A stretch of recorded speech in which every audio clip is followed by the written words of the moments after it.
Това е лолиума на 21 дена от коситбата. След като го прибрах, една седмица имаше дъждове.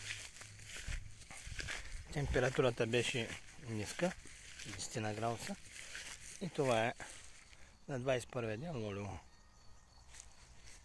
Ето го. От косенето. Ще направи и този откус. Със сигурност. Дали ще бъде толкова голям като първи, не знам. Ще видим. Или ще остане дребен. Първият откус направи 100 бали. Ще видим сега дали ще стане толкова едър. Надявам се да стане.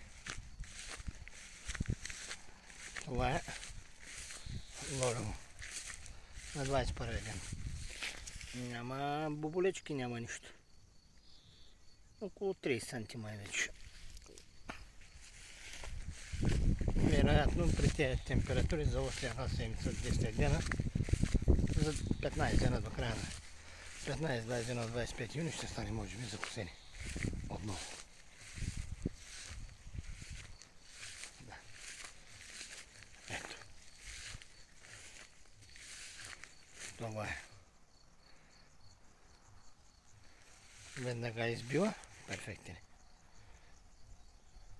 Чао.